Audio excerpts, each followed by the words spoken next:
समस्त को कोरडा चर्च फेलोशिप यूट्यूब चैनल तरफ आपण मानक मो स्वागत जनाए। प्रभुंकर महानामर धन्यवाद हो। प्रभु आपण मानक आशीर्वाद करंतु। आमर ये क्षुद्र चैनल को आपण माने प्रेम करुवा हेतु उत्साह करुवा हेतु आपण मानक विशेष विशेष धन्यवाद। तेबे आसंतु आउ एक प्रसंग नहीं अल्प समय आमने आलोचना करिवा एवं आलोचनार मुख्य विषय हैला प्रभु जीशु ख्रीष्ट गोटे विषय कहूथिले जेतेबेले कि तांको क्रूस मृत्युवरण करने पूर्वर विचार करा जाउथला एवं विचार समय रे से महासभारे गोटे विषय को से प्रकाश करुथिले। से कौन कहूथिले आमे ताहा पाठ करिवा एवं से विषय को नहीं आम अल्प समय आलोचना करिवा। आम ये देखुचु जे कयाफा महाजाजकों निकट को से माने जीशु को नहीं गले। आम माथ्यू लिखित सुसमाचार 26 अध्याय 57 पदरु 64 पद पर्यंत आम देखा जे से माने महाजाजकों निकट को नहीं गले एवं सेठी शास्त्री और प्राचीन वर्ग प्रत्येक लोक उपस्थित थिले। सेठारे से माने विभिन्न प्रश्न से पचारुथिले एवं जीशु को कि प्रकार भाव में बोध करा जिवो से विषय से माने मिथ्या साक्ष्य मध्य प्रस्तुत करुथिले। एवं आमे देखुछु जे अनेक मिथ्या साक्षी बाहरिले सुधा से माने किछि करि पारिले नाही, किंतु शेष रे दुई जण बाहरी कहिले ए लोकटा कहिथिला मु ईश्वरको मंदिर को भांगी ताहा 3 दिन मध्य तोली दे पारे। एवं से माने एई भली भाव में अनेक विषय प्रश्न करुथिले आलोचना करुथिले प्रभु जीशु विषय रे षडयंत्र मध्य करुथिले। सेठी प्रभु जीशु ख्रीष्ट मौन होई रहिले। आमे सेई 26 अध्याय 63 पदरे देखुचु प्रभु जीशु मौन होई रहिले एवं तळ पदे आमे देखुचु सेथिरे महायाजक ताहांकु कहिले आम्भे तुमको जीवंत ईश्वरଙ୍କ नामरे शपथ देउछु आम्भ मानकु कुह तुम्भे कि ईश्वरଙ୍କ पुत्र ख्रीष्ट। यह थिला से मानकर शेष प्रश्न एवं प्रभु ताहार उत्तर करी कहिले 64 पदरे जीशु तांको कहिले आपण कहि अछंती आ से कहिले आहुरी मु आपण मान को कहूछि अद्यावधि आपण माने मनुष्य पुत्र को पराक्रमर दक्षिण पार्श्वरे उपविष्ट हुओ आकाशर मेघमाल रे आगमन करिबा देखिबे। एठी दुईटी विषय को प्रभु प्रकाश करुछन्ते। यह अति गुरुत्वपूर्ण विषय।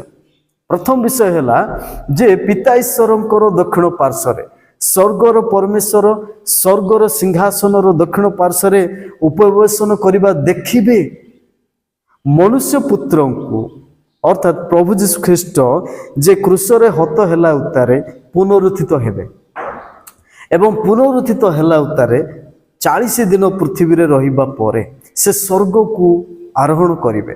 स्वर्ग को गला परे पिता ईश्वरंकर दक्षिण पार्श्वरे बसिबे एई कथा को से प्रकाश करिसंती प्रथम विषय।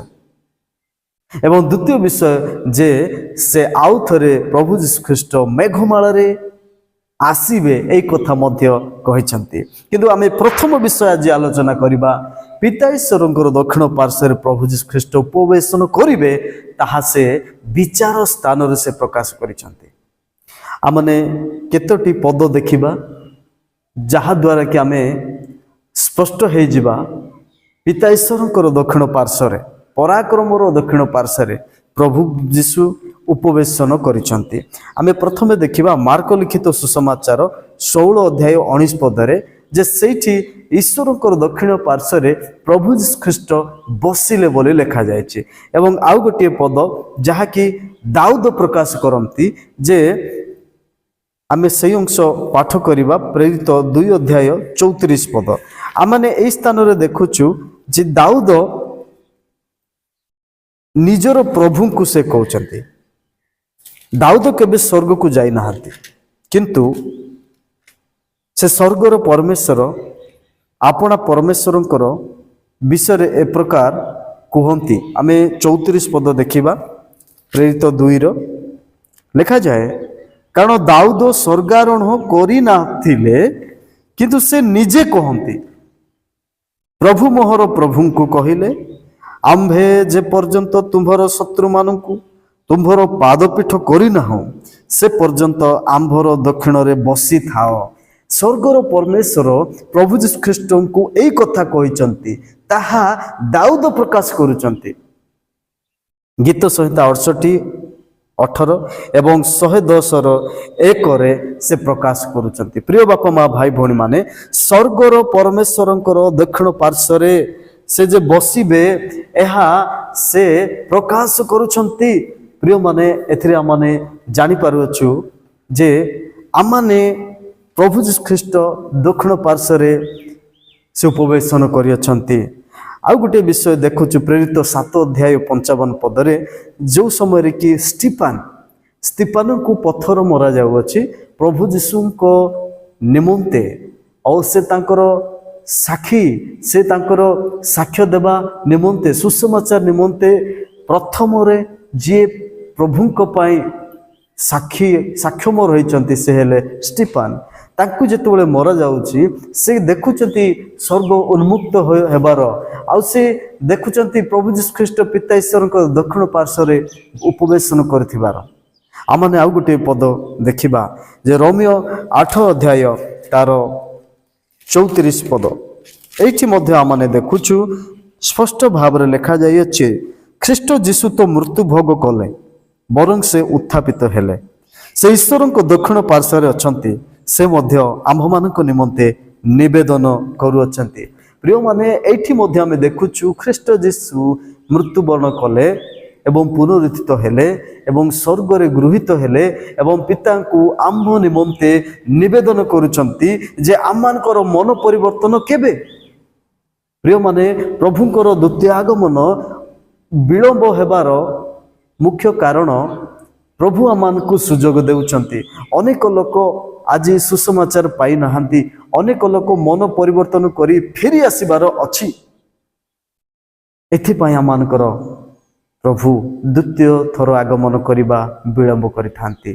प्रिय प्रभुंकर संतान संतति प्रिय भाई भौणी माने प्रिय बापा माँ माने आज आमे देखुछु जे प्रभु यीशु ख्रीष्ट वास्तव रे पिता ईश्वरंकर दक्षिण पार्श्व से उपवेशन करिसंती।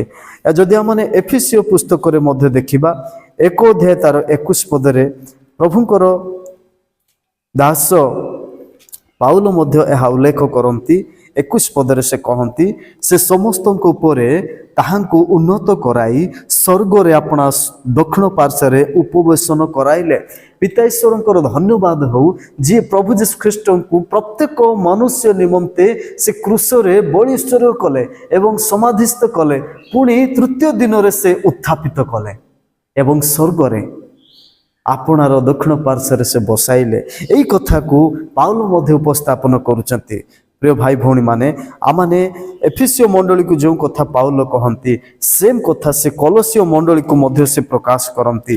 कलसियो तार 3 अध्याय 1 पदरे मध्य माने देखुछु जे से कहंती तुम्हे माने जेबे ख्रीष्टन को सहित उत्थित होयछ जो माने प्रभु यीशु ख्रीष्टन को विश्वास करिसंती क्रूस रे निजर स्वभाव को क्रूस रे हत करिसंती से लोक मानकु से कहंती ख्रीष्टन को सहित उत्थित होयछ तेबे ईश्वर को दक्षिण पार्श्व उपविष्ट ख्रीष्टन जो वासस्थान से ही ऊर्ध्व स्थान रो विषय सबु अन्वेषण कर। आज से लोक मानक पाए ए शिक्षा जो माने प्रभु को जानिछु बोली कहउचंती जो माने यीशु को आमे विश्वास करिछु बोली कहउचंती जो माने यीशु को शिष्य बोली कहंती निजको जो माने ख्रिस्टियन बोली कहंती से मानक पाई मध्य ए शिक्षा जे स्वर्गर परमेश्वर जो प्रभु यीशु ख्रीष्ट को से स्वर्ग रे उपवेशन कराइछंती जे कि मृत्यु रु उत्थित कराइछंती से स्वर्गर परमेश्वरंकर संबंध रे से स्वर्गर विषय रे ऊर्ध्वस्थ स्थान विषय रे अन्वेषण करिया पाई एही शिक्षा मानकु मिले।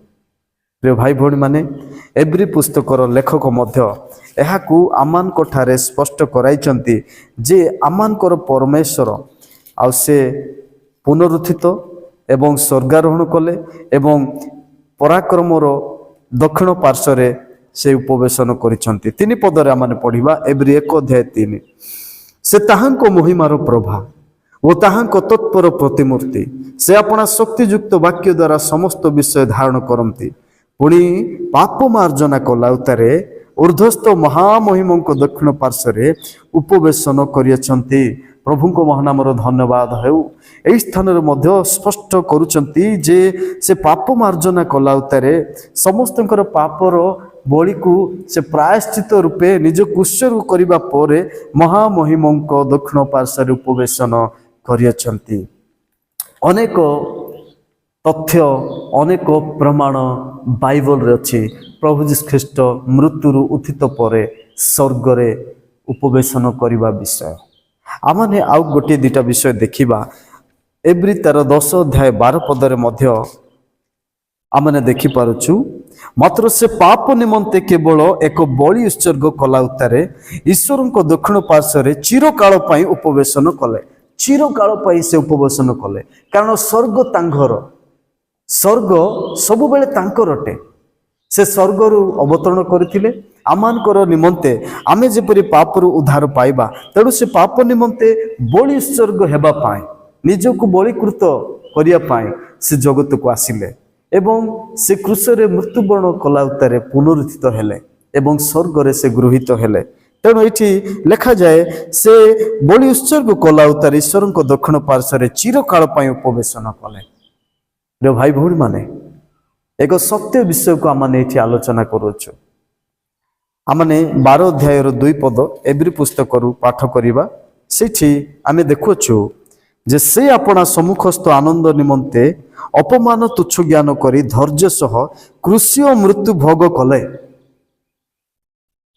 ପୁଣି ଈଶ୍ୱରଙ୍କ ସିଂହାସନର ଦକ୍ଷିଣ ପାର୍ଶ୍ୱରେ ଉପବିଷ୍ଟ ହୋଇଅଛନ୍ତି। ବର୍ତ୍ତମାନ ପ୍ରଭୁ ଯୀଶୁ ଖ୍ରୀଷ୍ଟ କ୍ରୁଶରେ ନାହାନ୍ତି, ସମାଧିରେ ନାହାନ୍ତି। ପ୍ରଭୁ ଯୀଶୁ ଖ୍ରୀଷ୍ଟ ସ୍ୱର୍ଗର ପରମେଶ୍ୱରଙ୍କର ଦକ୍ଷିଣ ପାର୍ଶ୍ୱରେ ଉପବିଷ୍ଟ ଅଛନ୍ତି। ଏହା ଆପଣମାନଙ୍କୁ ଏକ ସତ୍ୟ ଘଟଣା କହିବା ପାଇଁ ଆଜିର ସମୟରେ ପ୍ରଭୁ ଆମମାନଙ୍କୁ ସୁଯୋଗ ଦେଲେ। ତେବେ ଆସନ୍ତୁ ଶେଷ ପଦ ପାଠ କରିବା। ଆମେ ତାହା ପାଠ କଲା ଉତ୍ତାରେ ଆମେ ସ୍ପଷ୍ଟ ହେଇଯିବା ଯେ ପ୍ରଭୁ ଯୀଶୁ ଖ୍ରୀଷ୍ଟ ସ୍ୱର୍ଗରେ ଉପବେଶନ କରିଛନ୍ତି। ପ୍ରେରିତ ତାର କ୍ଷମା କରିବେ, ପ୍ରଥମ ପିତର ତାର 3 ଅଧ୍ୟାୟ 22 ପଦ। ଏହି ସ୍ଥାନରେ ଆମେ ଦେଖୁଛୁ ସେହି ଯୀଶୁ ଖ୍ରୀଷ୍ଟ ସ୍ୱର୍ଗାରୋହଣ କରି ଈଶ୍ୱରଙ୍କ ଦକ୍ଷିଣ ପାର୍ଶ୍ୱରେ ଉପବିଷ୍ଟ ଅଛନ୍ତି, ଆଉ ଦୂତମାନେ କ୍ଷମତାବାନ ଓ ଶକ୍ତିଶାଳୀ ମାନେ ତାହାଙ୍କ ବଶୀଭୂତ ହୋଇଅଛନ୍ତି। ପ୍ରଭୁଙ୍କ ମହାନାମର ଧନ୍ୟବାଦ ହେଉ। ପ୍ରଭୁ ଯୀଶୁ ଖ୍ରୀଷ୍ଟଙ୍କର ଅଧୀନରେ ଦୂତମାନେ, କ୍ଷମତାବାନ, ଶକ୍ତିଶାଳୀ ମାନେ, ସମସ୍ତ ବିଷୟ ତାହାଙ୍କ ଅଧୀନରେ ଅଛି। ପ୍ରିୟମାନେ, ବାସ୍ତବରେ ପ୍ରଭୁ ଯୀଶୁ ଖ୍ରୀଷ୍ଟ ସତ୍ୟ ପ୍ରଭୁ ଅଟନ୍ତି। ସ୍ୱର୍ଗକୁ ଯିବା ପୂର୍ବରୁ, ସ୍ୱର୍ଗାରୋହଣ କରିବା ପୂର୍ବରୁ ସେ କହିଲେ ଯେ ସମସ୍ତ ଅଧିକାର ମୋତେ ପ୍ରଦତ୍ତ ହୋଇଅଛି। ସ୍ୱର୍ଗ ଓ ପୃଥିବୀର ସମସ୍ତ ଅଧିକାର, ସବୁ କ୍ଷମତା ପ୍ରଭୁଙ୍କର ଅଟେ। ଲେଖାଯାଏ ମାଥ୍ୟୁ 28 ତାର 18 ପଦରେ, ଯୀଶୁ ସେମାନଙ୍କୁ ନିକଟକୁ ଆସି ଆଳାପ କରି କହିଲେ, ସ୍ୱର୍ଗ ଓ ପୃଥିବୀର ସମସ୍ତ ଅଧିକାର ମୋତେ ପ୍ରଦତ୍ତ ହୋଇଅଛି। ପ୍ରଭୁଙ୍କ ନାମର ଧନ୍ୟବାଦ ହେଉ। ଆମମାନଙ୍କର ପ୍ରଭୁ ସତ୍ୟ ପ୍ରଭୁ। କେବଳ ଗୋଟିଏ ଜାତି, ଗୋଟିଏ ଧର୍ମ, ଗୋଟିଏ ବର୍ଣ୍ଣ, ଗୋଟିଏ ଭାଷାବାଦୀର ପ୍ରଭୁ ସେ ନୁହନ୍ତି। ସେ ସମସ୍ତଙ୍କର ପ୍ରଭୁ। ସମସ୍ତେ ତାଙ୍କ ବିଷୟ ଜାଣିବା ଆବଶ୍ୟକ। ସମସ୍ତେ ତାଙ୍କ ବିଷୟରେ ଶୁଣିବା, ଜାଣିବା, ସନ୍ଧାନ କରିବା ଆବଶ୍ୟକ ଏବଂ ତାଙ୍କ ବିଷୟ ସଠିକ ଭାବରେ ଜାଣି ତାଙ୍କୁ ବିଶ୍ୱାସ କରିବା ମଧ୍ୟ ଆବଶ୍ୟକ। ଏହି ପ୍ରଭୁ ଯୀଶୁ ଖ୍ରୀଷ୍ଟ ଯିଏକି ସତ୍ୟ ପ୍ରଭୁ କୁହାଯାଉଅଛନ୍ତି, ଯିଏକି ମୃତ୍ୟୁକୁ ଜୟ କରିବା ବିଷୟ କୁହାଯାଉଅଛି, ଏହା ସତ୍ୟ କି ନାହିଁ ଏହା ଆପଣ ବାଇବଲ ପଢ଼ନ୍ତୁ। ଏହି ଧର୍ମଶାସ୍ତ୍ର ବାଇବଲରେ ପ୍ରଭୁ ଯୀଶୁଙ୍କ ବିଷୟ, ଈଶ୍ୱରଙ୍କ ବିଷୟ, ବାସ୍ତବ ବିଷୟ ଲେଖାଯାଇଅଛି। ପ୍ରଭୁ ଆପଣମାନଙ୍କୁ ସମସ୍ତଙ୍କୁ ଆଶୀର୍ବାଦ କରନ୍ତୁ। ଆସନ୍ତୁ ଆମେ ପଦେ ପ୍ରାର୍ଥନା କରିବା। ପ୍ରିୟ ପ୍ରଭୁ, ଆମେ ଧନ୍ୟବାଦ ଦେଉଅଛୁ ଆଜିର ସମୟ ପାଇଁ, ଏହି ପ୍ରସଙ୍ଗ ପାଇଁ। ପ୍ରଭୁ ତୁମରି ସେଇ ବିଶେଷ ବିଷୟ କାର୍ଯ୍ୟ ତୁମେ ପୃଥିବୀରେ ସମ୍ପାଦନ କଲ। ପୁଣି ସ୍ୱର୍ଗରେ ଯାଇ ପ୍ରିୟ ପ୍ରଭୁ ଯୀଶୁ ତୁମେ ପିତା ଈଶ୍ୱରଙ୍କର ଦକ୍ଷିଣ ପାର୍ଶ୍ୱରେ ଉପବେଶନ କରିଅଛ। ଏହି ତଥ୍ୟ, ଏହି ବିଷୟ, ଏହି ସତ୍ୟତାକୁ ଅନେକ ଜାଣିବା ଆବଶ୍ୟକ ରହିଅଛି। ଏହି ୟୁଟ୍ୟୁବ ମାଧ୍ୟମରେ अल्प समय आम प्रकाश करने चेष्टा करियछु बापा शुणुवा देखुवा प्रत्येक भाई भौणी मान तुम्हें अनुग्रह कर तुमरी से स्वर्गीय आशीर्वाद को तुम्हें प्रचुर भाव में प्रत्येक प्रति वर्ताओ सब विषय तुमको धन्यवाद दे प्रिय प्रभु जीशु नाम प्रार्थना मागुछु आमेन समस्त को धन्यवाद।